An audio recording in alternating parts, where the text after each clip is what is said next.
부원장님이 이렇게 뭐 연락해봤는데 뭐 병원에서 괜찮으시다 하네요, 그죠? 예.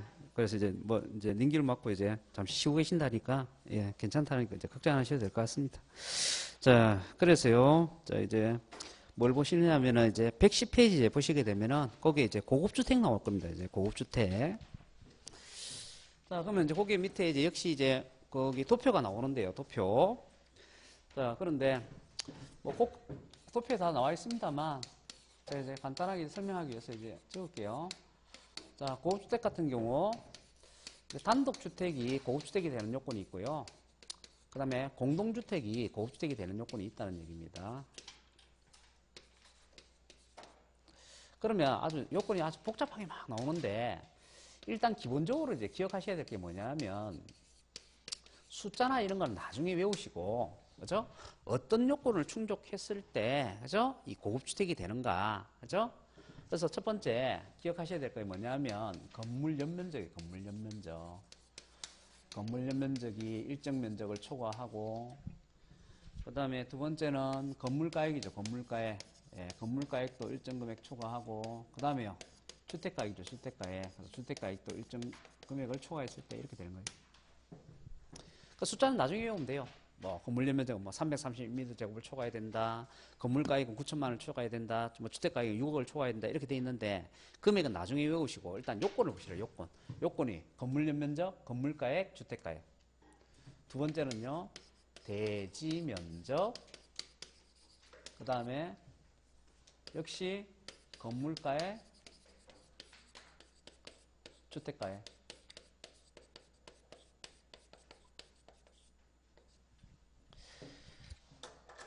그러니까 가령 예를 들어 가지고 그죠? 가령 예를 들어 가지고 시험 문제에 대지 면적 나오면서 대지 가액 나오면 틀린 거다 이 얘기죠. 그래서 대지 면적 나오면 역시 가액은 뭐예요? 건물 가액과 주택 가액이 나와야 되는 거예요. 그죠? 그다음에 건물 연면적, 건물 가액, 주택 가액 이렇게 나와야 되는 거고. 그다음에 세 번째는 엘리베이터를 설치했다. 엘리베이터를 설치했다. 그럼 엘리베이터 설치하고 나서 그다음에요. 주택 가액 요건이 있어야 돼요. 자, 그래서 엘리베이터 설치했다 그러면요, 그죠? 엘리베이터 설치하고 그와 동시에 건물 가액 요건이 충족이 되었을 때 이 단독주택은 고주택이 된다. 그 다음에 에스컬레이터를 설치했다. 또는 수영장을 설치했다.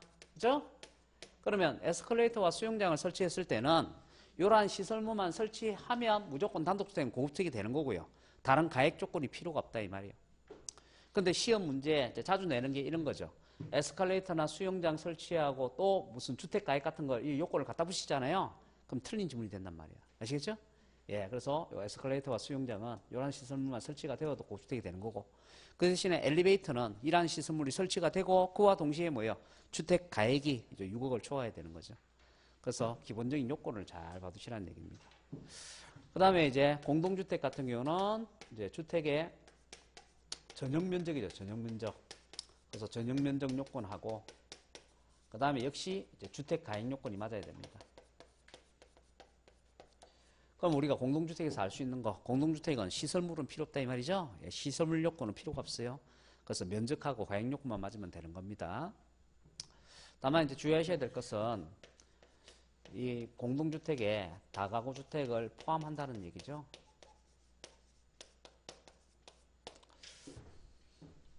자, 그래서 우리가 주택법에서 얘기하는 주택하고 구별하셔야 된다 그랬잖아요. 우리가 주택법에서는 다가구 주택을 단독주택으로 봅니까? 공동주택으로 봅니까? 단독주택으로 보죠? 예, 그렇지만, 그죠? 이 다가구 주택이 어디로 오면? 세법으로 오면 뭐처럼 취급된다? 공동주택처럼 취급이 됩니다. 자, 그래서 이 다가구 주택이, 그죠? 고급주택이 되는 요건 이렇게 묻잖아요. 그러면 단독주택의 요건을 보는 게 아니고 뭘 보는 거예요? 예, 공동주택의 요건을 보고 이 다가구 주택을 고급주택인지 여부를 판정해 준다는 얘기예요. 자, 그래서 우리가 고급주택 판정할 때 다가구 주택은 단독주택으로 보는 게 아니고 뭐로 보는 거예요? 공동주택으로 보는 겁니다. 자, 그래서 그런 것들도 같이 이제 기억해 두시면 되죠.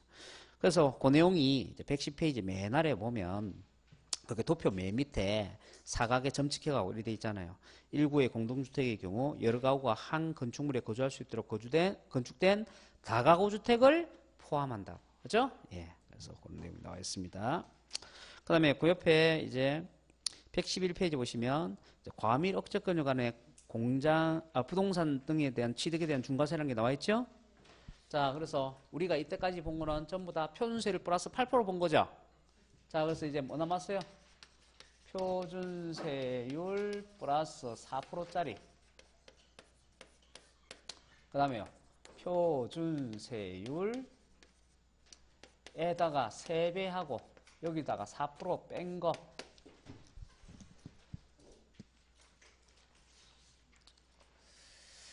자, 그러면 요거는 뭐라고 나오느냐면 요거는 과밀 억제권역 이렇게 나와요. 과밀 억제권역.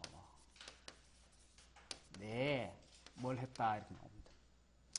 표준세율 3배 마이너스 4%는요. 대도시라고 나와요. 대도시. 대도시 내에 뭘 했다 이렇게 나옵니다. 자, 그러면 과밀 억제권역은 뭐고 대도시는 뭐냐? 자, 112페이지 한번 보시죠. 112페이지 보시게 되면 그 창고에 보시면 거기에 그죠? 112페이지 맨 아래에 그 창고 그거 보시게 되면 수도권 정비계획법 제6조에 따른 과밀 억제권역의 범위가 나와 있죠. 그래서 거기에 서울특별시 있고 인천광역시 있고 그 다음에 경기도에 14개 도시 있죠. 그래서 합쳐서 몇 개예요? 16개. 그래서 그냥 눈 한번 쓱 보세요. 예. 외울 필요는 없고 예. 아, 이런 지역이 과밀 억제권역이구나. 즉 인구가 밀집이 돼 있는 지역 이 말이에요. 그래서 인구가 밀집이 돼 있어서 인구의 분산이 필요한 지역, 그런 지역을 우리가 과밀 억제권역으로 묶어 놓은 겁니다. 자, 그런데 그죠? 또 대도시는 뭐냐 이 말이죠. 대도시는 그래서 이 과밀 억제권역이나 그다음에 이 대도시나 똑같은 지역이 똑같은 지역. 표현만 다른 거예요. 표현만. 그럼 왜 표현을 달리 해놨는가? 자, 우리가요 취득세 얘기하면 항상 기본적으로 늘 생각해야 되는 구조가 뭐라 그랬어요? 이 지금의 취득세는 옛날 소유권 취득에 대한 취득세하고 소유권 등기에 대한 등록세가 결합이 되어서 지금의 취득세가 됐다 그랬죠. 자, 그래서 옛날에는 이 소유권 취득이라는 거하고 소유권 등기라는 것이 엄격하게 구별되어 있었단 말이에요. 구별. 자, 그래서 가령 예를 들어서 자, 여러분이 부동산 매매를 해서 부동산 취득하잖아요. 그러면 소유권 취득은 언제 있는 거예요? 매매를 해서 취득했다. 소유권 취득은 언제 있는 거예요? 앞 시간에 공부했어요. 취득 시기. 언제 취득한 걸로 봐요? 잔금 지급일 날. 그죠? 그래서 잔금을 지급하면 뭐 취득한 걸로 보고 소유권 취득한 걸로 봐서 뭘 과세하고 취득세 과세하고요. 옛날에. 그 다음에 그것을 소유권 등기를 하면 그죠? 그때는 뭘 과세한다고요? 등록세를 과세를 한다고. 그래서 옛날에는 소유권 취득 행위하고 소유권 등기 행위가 엄격하게 되어 있어요. 구별이 돼 있었죠. 근데 지금은 구별돼요, 안 돼요? 안 돼요, 안 돼. 왜? 두 개를 뒤섞어서 뭘 과세하니까? 취득세를 과세하기 때문에 지금은 구별이 안 된단 말이에요. 자, 그런데 과세관청은 세율을 적용할 때 어떻게 하느냐면 옛날 방식 그대로 그 두 개를 구별해서 과세를 한다고. 자, 그래서 가령 예를 들어서 지금 표준세를 플러스 4% 있죠? 요거 뭘 얘기하는 거냐면 요게 뭘 얘기하는 거냐면 옛날에 취득세는 3배 중과세 하고요. 그냥 등록세는 일반 과세 하던 거 있죠? 요거를 지금 표준세를 플러스 4%로 과세를 해요. 그 대신에 요거는 옛날에 취득세는 일반 과세를 하고 등록세를 3배 하던 거. 등록세를 3배 하던 거. 요거는 취득세를 3배 하던 거. 그래서 옛날에 등록세를 3배 하던 거는 표준세를 3배 마이너스 4%예요. 그러니까 옛날에는 소유권 취득행위하고 등기행위가 엄격하게 구별되어 있다 보니까 그죠?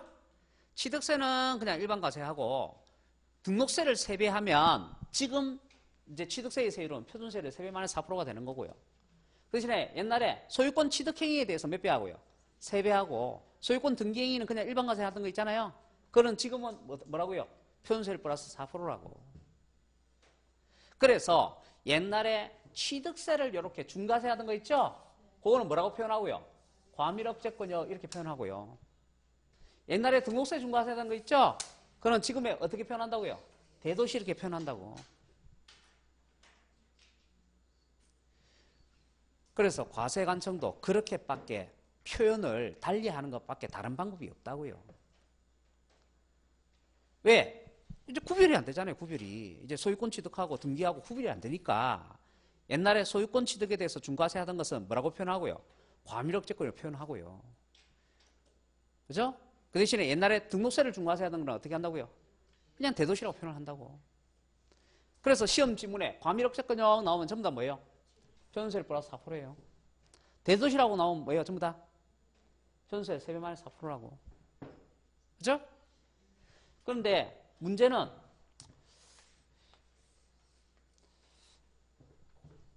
옛날에 취득세도 3배하고 그 다음에 등록세도 3배하고 둘 다 중과세 하던 거 있겠죠? 그죠?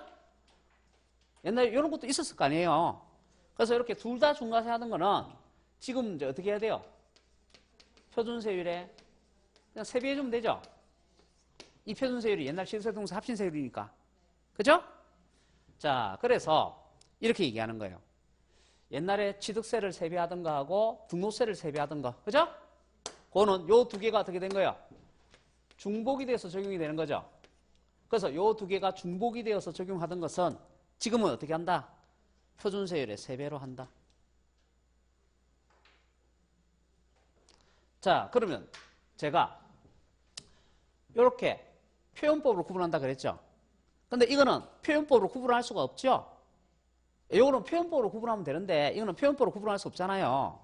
그래서 이거는 어떻게 구분하느냐면 대상물을 보고 구분하는 거예요. 자, 그래서 이제 프린트물을 이제 한번 보세요. 프린트물 한번 보시게 되면 거기에 4번에 중과세율이 있죠. 거기에 양갈로 2번에 보면 표준세율 플러스 4% 있죠. 거기 동그라미 1번에 뭐라 되어 있어요?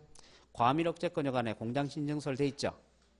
그 다음에 그 밑에 양갈로 3번에 표준세율의 3배 마이너스 4%는 동그라미 1번에 뭐라 되어 있어요? 대도시 안에 공장신증서를 돼 있죠. 둘 다 공장신증설이죠. 그런데 하나는 소유권 취득에 대해서 세배하는 거고 또 하나는요. 소유권 등기에 대해서 세배하는 거죠. 그런데 둘 다 적용이 되는 거는 그 밑으로 간다 이거죠. 그 밑으로 가서 어떻게 해요? 표준세율에 세배하는 거죠. 그죠? 그래서 거기서 뭐라고 표현했어요? 4의 양갈로 2와 양갈로 3이 동시에 적용되는 게 이렇게 있잖아요. 그죠? 자, 그러면 다시 한번 봅시다. 다시 표준세율 플러스 4%에 동그라미 1번 보세요. 그거 보시면 과밀억제권역 안에 공장신증설인데 대상물이 뭐예요? 건축물과 부속토지, 공장용 차량과 기계장비 이렇게 4가지죠. 그 대신에 그 밑에 양갈로 3번에 대상물은 어떻게 돼요? 동그라미 1번에 대상물이 건축물과 부속토지죠. 그러면 중복되는 게 뭐예요? 건축물과 부속토지잖아요. 그러니까 건축물과 부속토지는 옛날 소유권 취득도 몇 배 하고? 3배 하고. 소유권 등기도 몇 배예요? 3배 했다 이 말이에요. 그렇지만 차량하고 기계장비 있죠?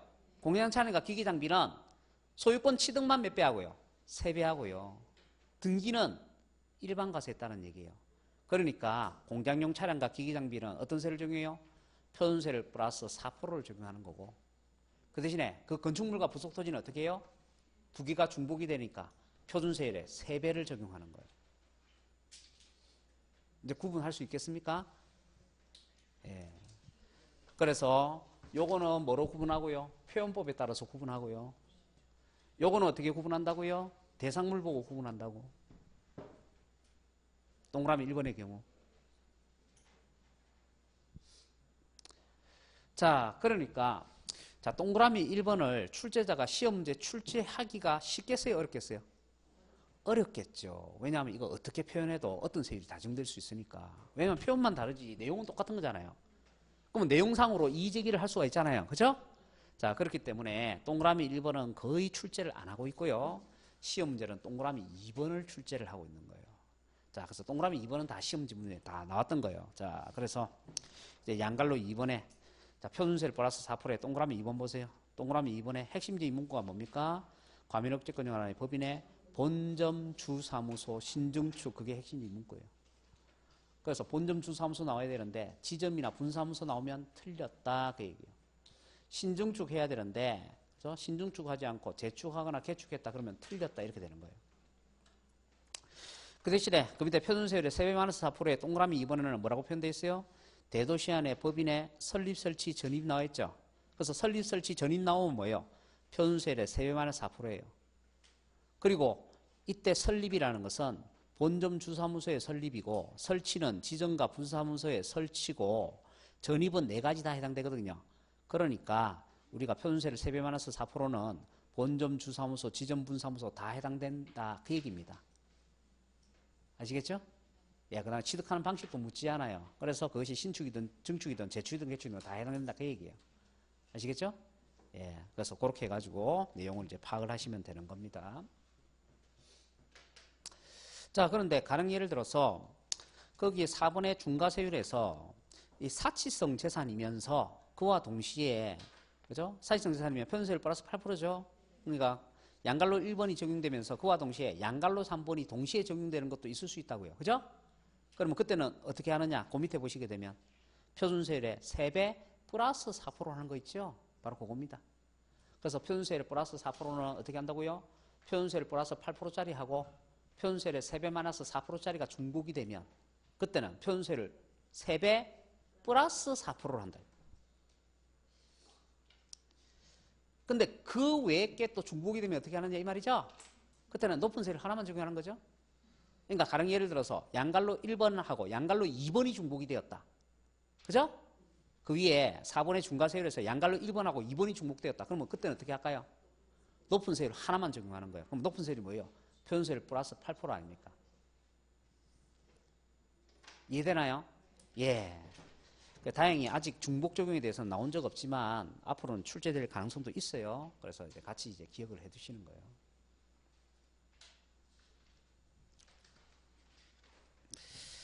자, 그 다음에요.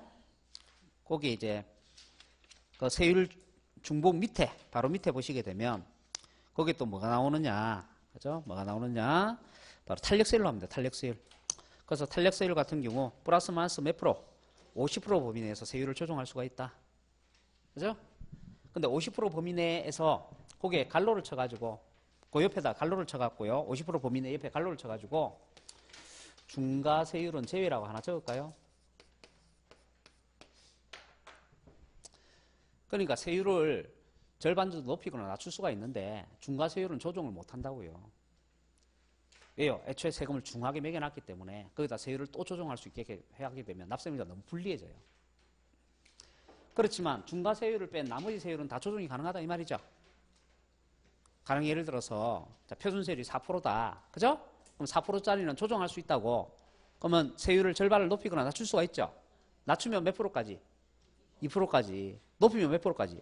6%까지. 절반을 높이거나 낮출 수 있으니까. 그죠? 그러면 4%짜리는 2%에서 몇 프로 사이로? 6% 사이로 적용할 수가 있죠. 그래서 옛날에 시험 문제도 그렇게 나왔어요. 그렇게. 그죠? 뭐 어떤 세율은 몇 프로에서 몇 프로까지 적용이 가능하다 이렇게. 그래서 뭘 적용해서? 탄력세를 적용해서. 예. 자, 그다음에요. 주택 제외하는 거 나와 있습니다. 주택 제외. 주택 제외라는 건 뭐냐면 아까 주택의 유상 거래일 때는 1에서 3% 적용한다 그랬죠. 근데 다음에 해당되는 주택은 주택의 유상 거래라도 전부 다 몇 프로를 적용한다? 4%를 적용하는 거라고. 4%. 그래서 그죠? 주택 제외에 해당되는 주택은 주택의 유상 거래라도 그죠? 1, 2, 3%를 적용 안 하고 몇 프로 적용한다고요? 4%. 그래서 4개 외우면 돼요. 가정, 공동, 지역, 노인. 가정 어린이집은 말 그대로 이제 어린이집 얘기하는 거죠? 예, 뭐 0세에서 5세까지인가 뭐 이래가지고 그죠? 어린이집 그죠? 이제 어린이들 맡기는 그런 걸 이제 생각하시면 되고. 그 다음에 공동생활 가정 같은 경우에는 공부방 생각하시면 돼요. 공부방. 그 다음에 지역아동센터 같은 거, 쉼터 같은 거 생각하시면 되고, 노인복지시설 같은 경우에는, 그죠? 요 실버타운 생각하시면 됩니다. 그래서 이런 것들은 주로 주목적이, 주거가 주목적이 아니라는 얘기 아시겠죠? 예, 그렇기 때문에 이거는 이제 세금을 낮춰줄 필요가 없다. 그래서 1에서 3% 적용하지 않고 4%를 적용한다. 그 얘기입니다. 자, 그런 식으로 해서 세율을 다 외우시면 되는 거고. 자, 그 다음에요. 한 장 넘겨보시게 되면, 그 1페이지에, 자, 프린트물 1페이지에 취득세의 징수방법 나옵니다. 징수방법. 취득세 징수방법. 자, 그러면 책은요, 121페이지를 얘기하는 거죠. 121페이지에 보면 부가징수 나와 있죠. 부가징수 나와 있고, 거기에 이제 납세지가, 그죠? 납세지가 보면 원칙이, 취득세는 취득물건의 소지지 나오죠. 예, 물세니까 물건의 소재지로 한다 그랬잖아요. 그 다음에 특강도에서 부과하는 세금이니까 특강도가 나와주면 되겠죠. 그죠? 근데 거기 동그라미 2번에 보시면 지금 121페이지 보고 있어요. 동그라미 2번 보시게 되면 실제로 취득세 부과징수는 과상 물건의 소재지를 관할하는 시장군수 구청장이 징수하게 된다. 이렇게 돼 있죠. 자, 그래서 납세지를 물을 때는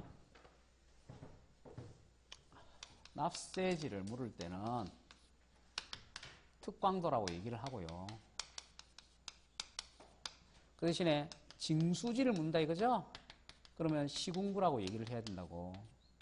왜냐하면 특광도가 시군구한테 징수권을 위임시켜 놨으니까 그렇죠. 세금을 특광도 대신에 시군구 보고 대신 세금을 걷어달라 이렇게 징수권을 위임시켜 놨다고요. 자, 그럼 특광도가 해야 될 일을 지금 시군구가 대신하고 있죠. 그러면 시군구는요, 특광도한테 돈을 올려주면서 인구수만큼 수수료를 받게 됩니다. 일을 대신해 줬기 때문에. 자, 어쨌든 시험 문제 물을 때 뭘 물으면 납세지를 물으면 특강도로 얘기를 하면 되고요. 징수지를 물으면 뭐라고 얘기하면 돼요? 시군구.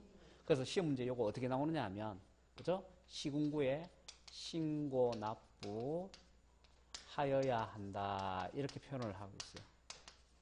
시험 문제 이렇게 나왔어요. 시군구에다가 신고 납부해야 된다. 맞았다 틀렸다? 맞다고요.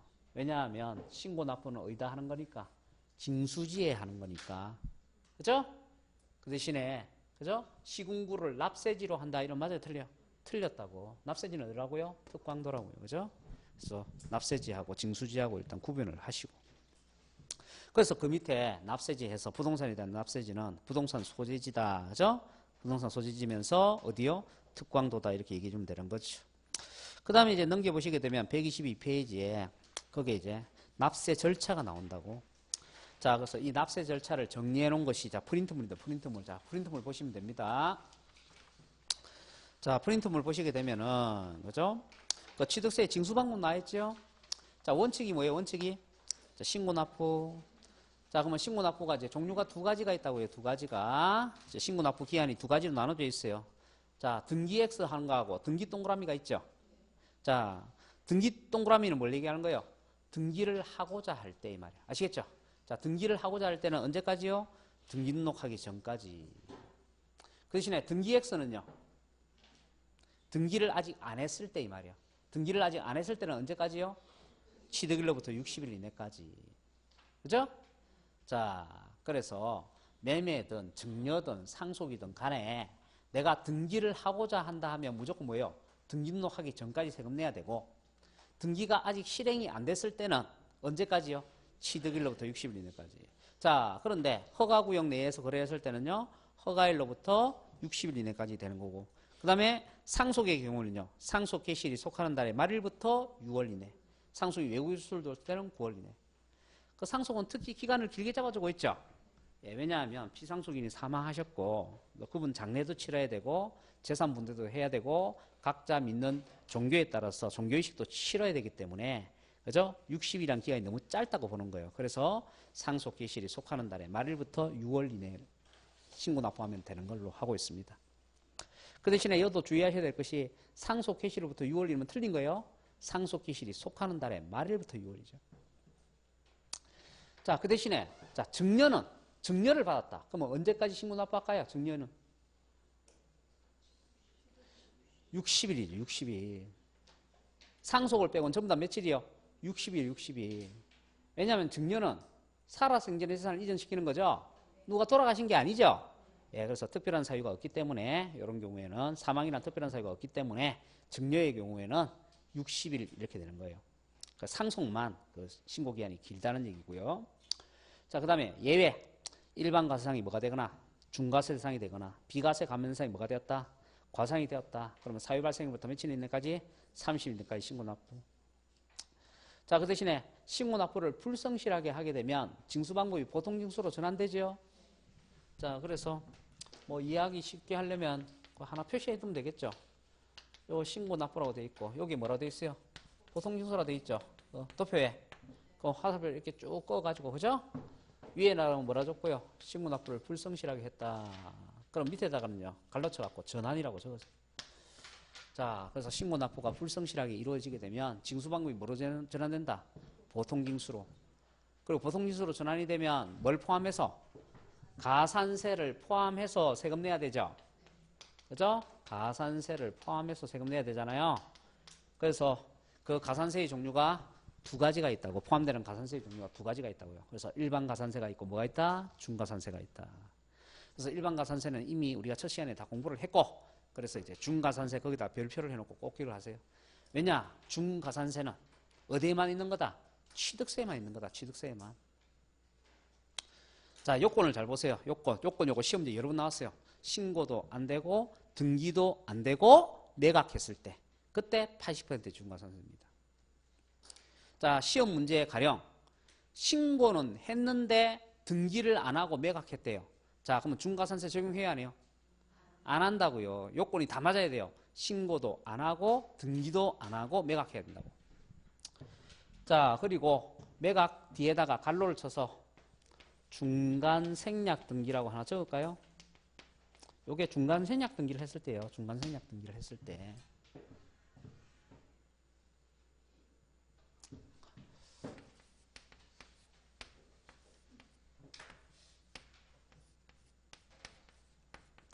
갑이라는 사람이 있는데 을이라는 사람한테 매매로 취득을 했다고요. 그리고 병이라는 사람한테 매매로 그 부동산을 판다고. 그럼 원래 정상적으로 등기를 어떻게 해야 되느냐면 을이 갑에게 등기를 해야 되고, 그 다음에 갑이 다시 병한테 이렇게 등기를 해야 되는 거죠.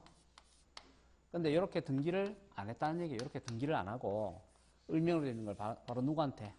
병한테 이렇게 등기를 했다는 거죠. 이걸 갖다 우리는 뭐라 얘기합니까? 중간생략 등기.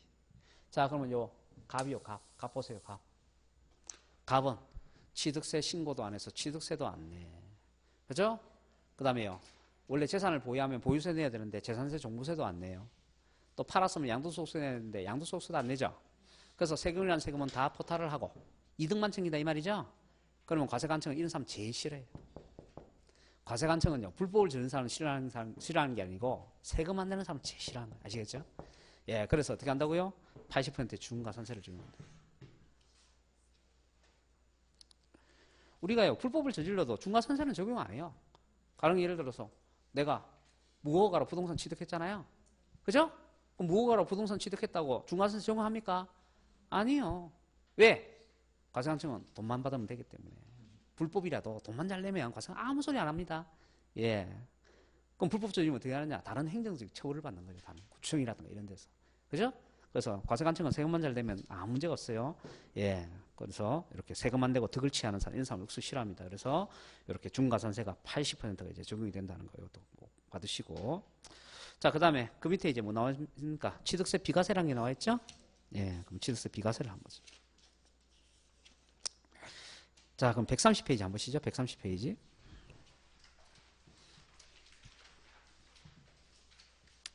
자, 130페이지 보시게 되면은 그 비과세라고 제목이 나와 있죠. 자, 그럼 그 내용을 그대로 옮겨놨어요. 우리 프린터물에 옮겨놨으니까. 자, 프린터물 보십시오. 그 간략하게 정리가 되어 있으니까. 자, 취득세 비과세가 종류가 두 가지가 있다고요. 첫 번째, 국가 등에 대한 비과세가 있고, 그 다음에 형상 취득에 대한 비과세가 있어요. 자, 그래서 국가 등에 대한 비과세, 그거 다시 동그라미 1번과 2번 두 개로 나눠져 있습니다. 동그라미 1번, 국가나 지방자치단체, 지방자치단체, 조합, 국제기구, 외국정부 등이 취득을 했을 때 비과세를 합니다. 당연하겠죠. 국가나 지방자치단체가 부동산 취득해서 납세무자가 되었더라도 자기 자신이 과세주체이기 때문에 자기가 세금 걷어서 자기가 세금을 쓰겠죠. 그러니까 굳이 세금 거둘 필요가 없잖아요. 자, 그래서 국가나 지방자치단체일 때는 비과세를 하는 겁니다. 다만 외국 정부는 상호주의를 취한다. 그 시험 지문에 나온 적이 있죠. 자, 상호주의를 취한다는 것은 우리나라 정부에 대해서 과세하는 정부는 같이 과세를 하고요. 우리나라 정부한테 비과세하는 정부만 같이 비과세 혜택을 준다는 거예요. 그래서 시험 문제 이렇게 나왔어요. 우리나라한테 과세하는 외국 정부다 이 말이죠. 그럼 비과세입니까? 과세입니까? 과세라는 얘기죠. 과세. 상호주의를 취하기 때문에. 그래서 그것도 시험 지문에 나온 적이 있고. 동그라미 2번에 기속기부채납 나옵니다. 기속기부채납. 예. 그래서 기속기부채납의 경우 이것도 비과세를 합니다. 자, 대표적인 얘기가 그죠? 울산에 있는 대공원이라 얘기했어요. 그죠? 그래서 울산의 대공원은 SK에서 조성을 해가지고 지방자치단체에 기부를 한 겁니다. 아시겠죠? 예. 그러면 결국은 SK에서 그 부동산을 일단은 먼저 취득을 했죠. 그렇지만 최종적으로 누구한테 소유권이 넘어갔어요? 지방자치단체한테 무상으로 소유권이 기속이 됐잖아요. 그죠? 그래서 이런 경우에는 어떻게 한다고요? 예, 비과세를 시켜준다고. 그 다음에 형상취득에 대한 비과세가 나옵니다. 첫 번째 나오는 것이 신탁입니다. 신탁. 여기 신탁법에 의한 신탁을 얘기하는 거예요. 신탁법에 의한 신탁. 자, 여기 갑이 있어요. 이 갑을 갖다가 재산을 맡기는 자 해서 위탁자라고 합니다. 위탁자. 그 다음에 여기 A라는 신탁회사가 있습니다. 그러면 A라는 신탁회사는 재산을 맡는 자라고 해서 수탁자가 돼요. 수탁자. 자, 갑이라는 사람은 재산을 갖고는 있지만 재산을 운영할 수 있는 능력이 부족해요. 그래서 어떻게 하기로 했냐면 신탁회사한테 재산을 관리를 맡기기로 했다는 얘기 아시겠죠? 자, 그랬을 때 재산을 맡기는 자를 위탁자라고 합니다. 근데 요게 민법에서는 뭐라고 표현해요? 민법에서도 명의신탁이나 신탁법에 의한 신탁 나오죠? 민법에서는 뭐라고 표현합니까? 신탁자라고 표현하죠. 신탁자. 그걸 세법에서는 뭐라고 표현한다고요? 위탁자라고 표현한다고. 자, 그러면요. 이 갑이라는 사람이 재산을 맡기는데 재산의 관리를 맡기는 거란 말이에요. 그래서 실제 그 재산을 매각하는 게 아니란 말이에요. 아시겠죠? 그래서 형식상으로만 소유권이 건너간다 이 말이죠. 그리고 그걸 등기부에다가 표시를 해야 돼요. 그래서 소유권 이전 등기하면서 어떻게 한다고요? 신탁이라는 사실을 표시를 합니다. 그걸 신탁 등기를 부기 등기한다 그렇게 얘기해요. 아시겠죠? 자, 그러면 요거는 형식상 소유권이 건너간 거니까 실질적인 소유권 취득이 없죠? 그래서 취득세 어떻게 한다고요? 비과세 한다고. 그 다음에 나중에 소유권 다시 되돌려줄 때도 역시 새로운 자산의 취득이 없죠? 형식상 소유권이 또 갔다가 온 거죠? 이것도 취득세 어떻게 한다고요? 비과세를 한다고. 자, 그 다음에 A라는 신탁회사가 수익을 제일 못 내니까 B라는 신탁회사로 갈아탑니다. 그러면 B라는 신탁회사를 우리는 뭐라고 한다고요? 신수탁자라고 한다고. 자, 그러면 역시 신수탁자한테 재산이 건너가도 비과세고 되돌아가도 역시 비과세죠. 자, 그래서 이렇게 위탁자와 수탁자, 위탁자와 신수탁자 상호간에는 어떻게 한다고요? 비과세를 한다고. 자, 그런데 이 위탁자가 뭐라 얘기하는지 하면 이 재산 어차피 내 자식한테 물려줄 거니까 나중에 재산을 되돌려줄 때 을한테 되돌려주세요. 내 자식한테 그 재산을 넘겨주세요. 그죠? 자, 그러면 을을 우리는 수익자라고 얘기하는 거고요. 보통 위탁자와 수익자가 동일 인물인데 여기서는 위탁자와 수익자가 다르죠? 예, 그래서 이렇게 위탁자와 수익자가 동일 인물이 아닌 상태에서 누구한테 재산이 건너가면 수익자한테 재산이 건너가면 그때는 취득세를 과세하겠다는 겁니다. 자, 그럼 취득세를 과세를 할 때 어떤 세율로 과세를 할 거냐 이 말이에요. 어떤 세율로 과세를 할 거냐. 자, 그러면 거기에 보시면 취득세 비과세에서 보시게 되면 동그라미 1번에 신탁에 수익자한테는 과세를 하는데 표준세율로 과세한다 이렇게 돼 있죠. 자, 그럼 우리 아까 세율 프린트물 다시 한번 봅시다. 세율 프린트물 보시게 되면 거기 1번에 표준세율 있죠. 그리고 그 옆에 승계취득 있죠. 그 옆에 유상취득에 갈로에 뭐라 돼 있어요? 신탁에서 수익자 돼 있죠. 자, 그래서 수익자한테 재산이 건너가면 표준세율로 과세를 하긴 하는데 표준세율 중에서 어떤 세율이요? 유상승계에 대한 세율로 과세를 한다고요. 유상승계에 대한 세율로. 자, 그 다음에요. 다시 프린트물 1페이지 비과세, 그죠? 비과세의 내용 보시게 되면 그 동그라미 이번에 뭐 나옵니까? 환매권 나옵니다. 환매권. 자, 환매권은요. 다시 법률 규정에 의한 환매권은 비과세를 하는데요. 환매 등기가 병행된 환매권. 아까 개인 간 환매권 있었죠? 그죠? 소유권 넘기면서 다시 되팔 것을, 그죠? 예, 약정을 하고 등기를 한다 했잖아요. 그죠? 자, 그래서 이렇게 환매 등기가 병행된 환매권 같은 경우에는 과세다. 아까 어떤 세율로? 표준세율 마이너스 2%로 과세다. 아까 했습니다. 자, 그 다음에 임시용 건축물. 임시용 건축물 취득하고 나서 1년 이하까지는 어떻게 하고요? 비과세를 하고요. 그 대신에 1년이 초과하게 되면 과세를 하는데 몇 프로로 과세? 2%로 과세. 다만 주의하셔야 될 것은 설사 취득하고 1년 이하라 할지라도 그 임시용 건축물이 사치성 재산으로 이용되잖아요. 예, 그러면 중과세입니다. 그래서 거기에 사치성은 제외다 이렇게 돼 있죠. 그래서 그것도 시험 문제 나왔어요. 뭐라고 나왔냐면 이렇게 나왔어요. 임시 건축물인데 별장으로 사용한대요. 자, 그러면 1년 이하라도 과세를 해야 돼요? 비과세를 해야 돼요? 과세를 해야 되죠. 별장은 뭐니까? 사치성 재산이니까. 그래서 그렇게 시험 지문에 나온 적이 있습니다. 자, 그 다음에 동그라미 4번에 개수 나와 있네요. 개수. 자, 그래서 개수의 경우에는, 그죠?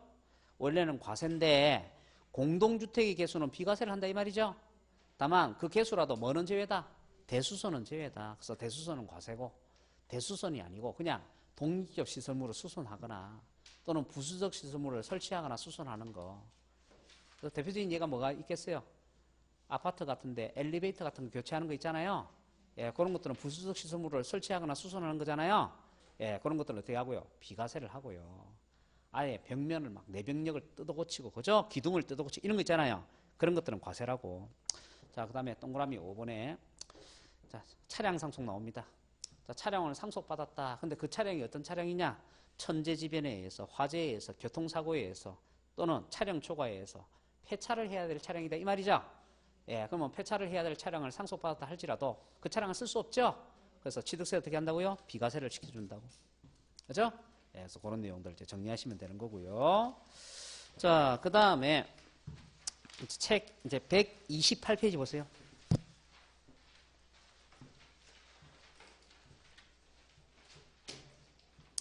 책에 이제 128페이지 보시게 되면은 거기에 면세점 나와있죠. 면세점.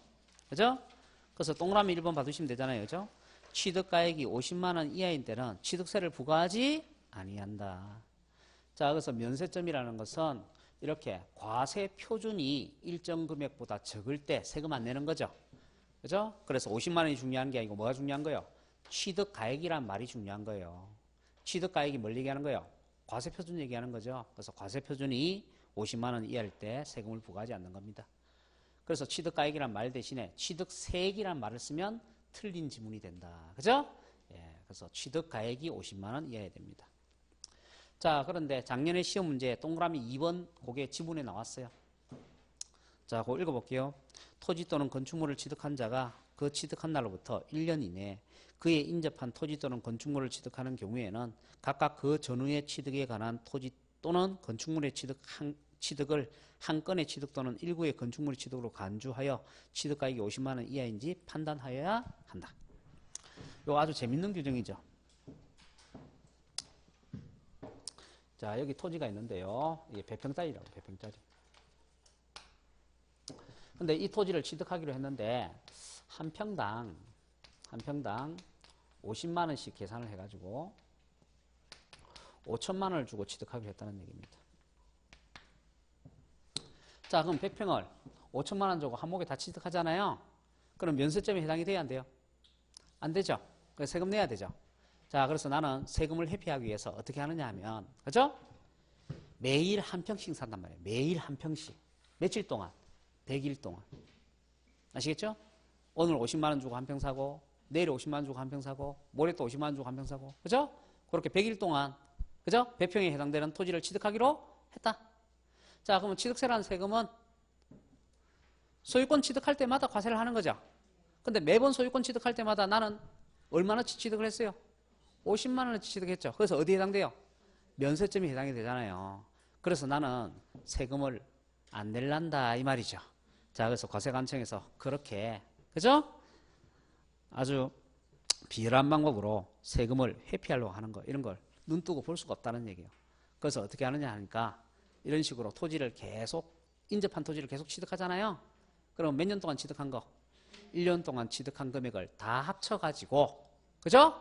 과세 표준이 면세점에 해당되는지 여부를 판정하겠다. 그죠? 자, 그러면 100일 동안 취득하게 되면 1년 이내 합친 금액이 얼마예요? 5천만 원이죠. 그럼 면세점에 해당된다 안 된다? 안 된다고. 이해되시죠? 자, 그래서 이렇게 생각하시면 돼요. 과세관청은요, 우리가 잔머리 굴려갖고 뭐 어떻게 하려 하는 걸 다 차단시켜 놨어요. 자, 작년에 대표적인 또 판례가 하나 있어요. 자, 보세요. 우리가 원래 공동소유 하잖아요. 공동소유하면 취득세 어떻게 과세하느냐면 자기 지분별로 과세표준을 계산해서 취득세를 낸단 말이에요. 아시겠죠? 자, 그러면 우리가 3억짜리 부동산을 세 사람이 1억씩 돈 지불하고 취득하잖아요. 그럼 과세표준이 얼마 돼요? 1억이 되죠. 그리고 거기에 대해 세율을 적용하면 되죠.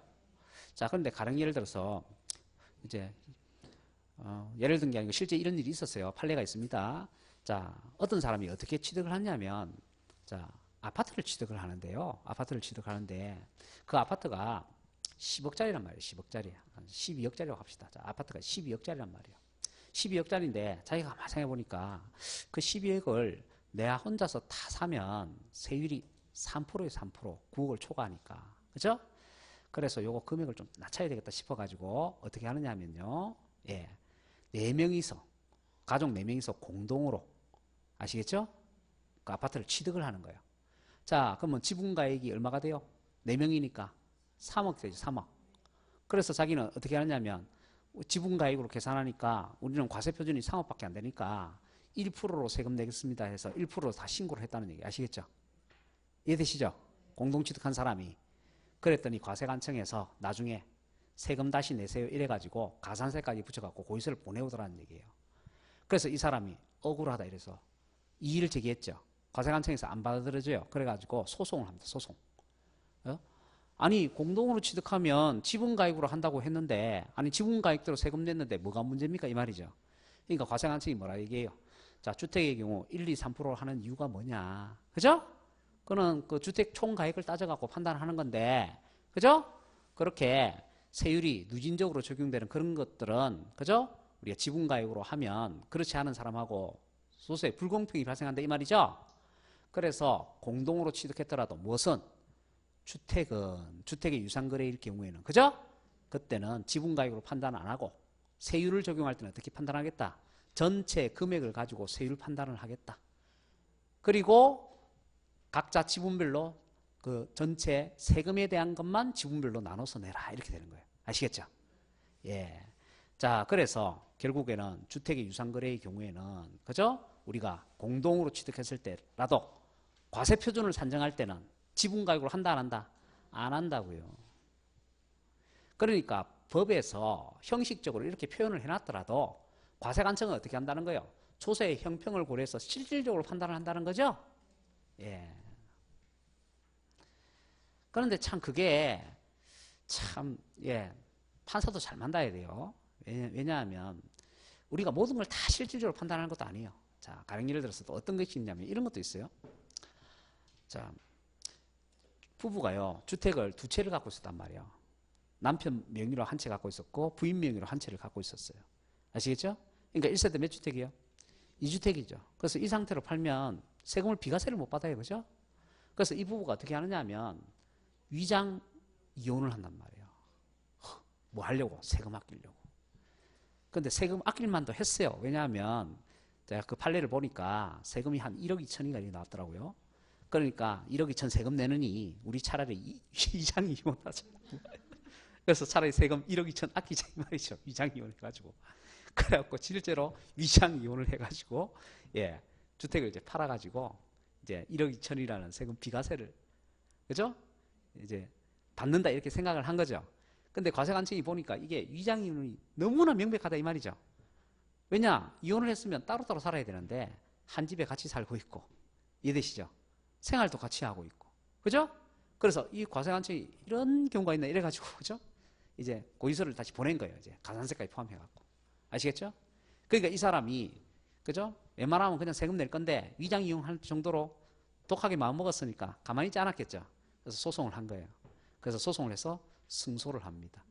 그래서 이제 과세관청에서 그죠? 대부분에서 그렇게 얘기하는 거죠. 위장 이혼을 했다 할지라도 그죠? 법에 우리가 1세대 1주택이라는 것은 법적 혼인관계 있는 배우자를 포함하는 거기 때문에 그죠? 예.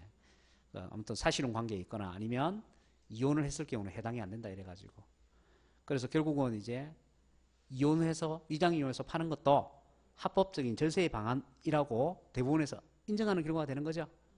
자, 어쨌든 간에 그죠? 아무튼 또 그런 판례도 있어요. 예. 그래서 아무튼 그죠? 예. 판사를 잘 만나야 되겠다. 뭐 그런 얘기입니다. 자, 그다음에 그 밑에 이제 취득세 이제 부가세가 나옵니다. 취득세의 부가세. 그러면 이제 취득세 이제 부가세도 이제 기억을 하셔야 되는데 취득세의 부가세가 약간 복잡해요. 약간 복잡한데 이것도 취득세에 대한 기본적인 내용을 잘 이해하셔야 되는 거예요. 제가 아까 지금의 취득세는 옛날 취득세에다가 옛날에 뭐가 결합이 되어서 등록세가 결합이 되어서 지금의 뭐가 되었다 그랬어요? 취득세가 되었다 그랬죠. 그래서 지금 취득세에서 표준세율이라는 거, 표준세율이라는 것은 옛날 취득세 2%에다가 옛날 등록세의 세율이 결합이 되어서 표준세율이 된 거죠. 그래서 옛날 등록세의 세율은 어떻게 표현한다 그랬어요? 표준세율 마이너스 2%다 이렇게 표현한다 그랬습니다. 자, 그리고요, 이 취득세가 독립세이기 때문에 여기 이제 부가세가 적용이 된단 말이에요. 자, 부가세가 적용이 된다고. 그러면 제가 첫 시간에 부가세에 대해서 세 가지를 얘기했단 말이에요. 첫 번째, 부가세라는 것은 독자적으로 세금 계산을 할 수가 없다. 독자적으로 세금 계산을 할 수가 없으니까 어떻게 된다 그랬어요? 다른 독립세 3개 붙어서 과세가 돼야 된다 그랬죠? 자, 그리고 부가세의 종류가 2가지가 있다 그랬어요. 뭐라 그랬습니까? 납부세액에 대해서 붙는 부가세가 있고, 납부세액에 대해서 적용하는 부가세가 있고, 감면세액에 대해서 적용하는 부가세가 있다고. 그죠? 그래서 감면세액 자체는 세금 낼 필요가 없지만 감면세액에 붙는 부가세는 세금을 내야 된다. 자, 그래서 납부세액에 대해서 적용하는 부가세가 있고 감면세액에 대해서 적용하는 부가세가 있다고요. 자, 그럼 과거의 취득세요. 옛날 취득세는 납부세액에 대해서 10%의 농어촌 특별세를 적용을 했고요. 그 다음에 감면세액에 대해서는 20%의 농어촌 특별세를 적용을 했습니다. 그 대신에 과거의 등록세는 납부세액에 대해서 20%의 지방교육세를 적용을 했고요. 그 다음에 감면세액에 대해서 20%의 농어촌 특별세를 적용을 했다는 얘기예요. 자, 그러면 지금의 취득세는 옛날 취득세와 등록세가 결합이 된 거죠. 그러니까 당연히 부가세도 옛날 취득세의 부가세하고 옛날 등록세의 부가세가 결합이 되어서 지금 취득세의 부가세가 되겠죠? 자, 그래서 지금 취득세의 부가세는 어떻게 되느냐? 지금 취득세의 부가세는요, 이렇게 됩니다. 취득세 납부세액에 대해서는 취득세 세율을 2%를 적용해서 거기에 10%에 해당되는 농수를 특세가 적용이 되고, 그 다음에 표준세율 마이너스 2%에 다시 20%에 해당되는 지방교육세가 적용이 되고, 그 다음에 표준세율, 취득세 등록세 합친 표준세율에서 감면을 받았다 그러면 이 두 개를 다 합쳐서 한 개의 농특세를 적용하는 거예요. 20%의 농특세 한 개를 적용하는 겁니다. 자, 그러면 이게 도대체 무슨 말이냐? 자, 가령 예를 들어서 우리가 1억 원짜리 부동산을 매매로 취득했다고 봅시다. 그럼 매매로 취득하면은 아까 표준세율이 얼마였어요? 매매. 유상승계 취득. 4%죠, 4%. 농지나 주택이 아닌 이상 4% 아닙니까? 그럼 취득세가 얼마라고요? 얼마입니까, 취득세? 계산하면 되잖아요. 얼마예요? 400만 원. 그죠? 예. 자꾸 어렵게 자꾸 몰두하지 마시고. 그죠? 쉬운 거는 금방 보시고. 그죠? 그래서 1억에 4% 하면 취득세는 얼마라고요? 400만 원이라고. 자, 근데 이것이 감면의 사유가 없다면 이게 뭐가 되는 거예요? 납부세액이 되는 거죠. 그럼 납부세액이 얼마라고요? 400만 원이라고.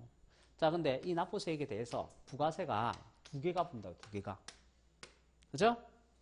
자, 그러면은 요거 농특세 계산해 볼게요. 농특세. 농특세 계산하느냐? 지금 취득세 아까 과표가 1억이라 그랬죠? 그죠? 그리고 아까 표준세율이 4%였죠? 그렇지만 농특세를 계산할 때는 취득세 세율을 몇 프로로 본다? 2%를 적용한다. 왜 2%를 적용하는 거예요? 옛날 취득세가 그렇게 계산을 했으니까요. 옛날 취득세 부가세 계산하듯이 똑같이 계산을 한단 말이에요. 왜냐? 지금의 취득세는 옛날 취득세하고 옛날 등록세가 결합이 된 거니까. 아시겠죠? 예. 그래서 요 2%하고 그 다음에 거기에 몇 프로요? 10%의 농특세를 한다고. 10%의 농특세. 그러면 농특세가 어떻게 돼요? 1억에 2% 하면 200만 원. 200에 10% 하면 20만 원. 자, 그 다음에 지방교육세는 어떻게 계산하느냐? 자, 지방교육세. 지방교육세는 지금 취득세의 표준세율이 몇 프로였어요? 아까 4%였죠. 그럼 거기서 몇 프로 빼서? 2% 뺐어. 그러면 그게 과거에 등록세 세율이 된다는 거죠? 예, 그래서 1억 원에다가 4% 마이너스 몇 프로? 2%. 거기에다가 다시 몇 프로? 20%의 지방세. 자, 그러면 1억에 2%죠? 그러면 200이죠? 200에 20% 하면? 200에 20% 하면? 40만 원.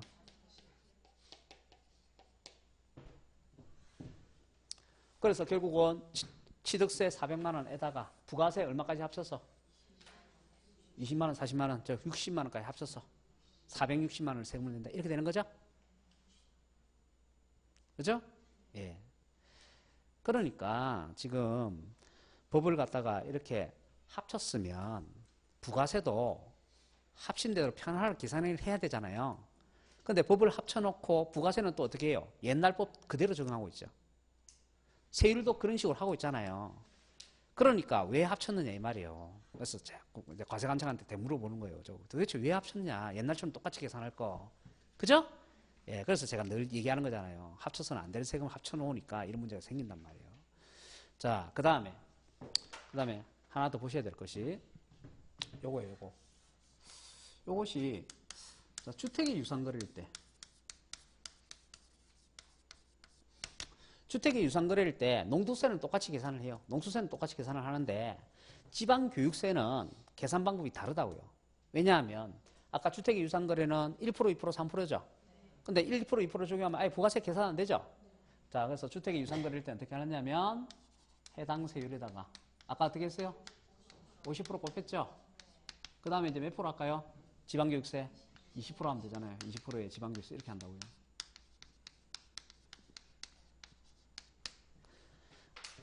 자, 그러면 해봅시다. 요 1억 원짜리인데 요게 뭐라고요? 주택이라고, 주택. 1억 원짜리 주택이라고, 1억 원짜리 주택. 자, 1억 원짜리 주택이면은 자, 취득세 세율이 몇 프로예요? 1%예요. 왜요? 아까 6억 이하는 1%라 했잖아요. 주택 유상거래 6억 이하는 1%라 했죠? 자, 그럼 얼마예요? 100만 원. 자, 그러면 이게 뭐라면? 자, 납부세액이라면 이제 갈라야 되겠죠, 또. 부가세. 자, 농특세 해봅시다. 1억에 몇 프로요? 2%. 항상 농특세 할 때는 몇 프로? 2%. 그죠? 거기에 몇 프로? 10%. 그러니까 역시 20만 원이죠? 그 대신에 지방교육세 있죠? 자, 지방교육세. 지방교육세는요, 1억 원에다가 몇 프로요? 해당 세율. 해당 세율 몇 프로요? 1%. 1%에다가 다시 몇 프로? 50%. 그다음 다시요. 20%. 자, 그러면 1억에 1% 하면 100만 원. 100만 원에 50% 하면 50만 원. 50만 원에 20% 하면 10만 원. 그래서 결국은 주택일 때는 얼마를 낸다? 130만 원을, 그죠? 세금 낸다. 그래서 요 과거에 이제 계산 문제도 나온 적이 있죠. 옛날에 취득세, 등록세 결합하기 전에, 결합되기 전에 계산 문제를 출제한 적이 있어요. 그래서 이제 결합되었으니까 결합되고 나서도 또 출제할 수 있겠죠. 예, 시험 문제 어렵게 나온다면. 그럼 당연히 시험 문제 어렵게 나온다면 이거 안 내고 밑에 거 내겠죠. 밑에 거. 그죠? 예. 그래서 어쨌든 뭐 이렇게 계산을 하는 거다. 그래서 일단 계산 문제까지 다 못 푼다 할지라도 여러분이 기본적으로 부가세의 종류가 몇 개가 있다. 이렇게 세 가지 형태가 있다. 요거를 이제 기억을 해 두셔야 된단 말이에요. 아시겠죠? 예, 이렇게 꼭 부가세 세 가지 형태가 있다는 거 꼭 기억을 하십시오. 자, 이렇게 하시게 되면 이제 취득세 내용 다 보신 겁니다. 자, 잠시 쉬었다가 이제 등록면허세 보도록 하겠습니다.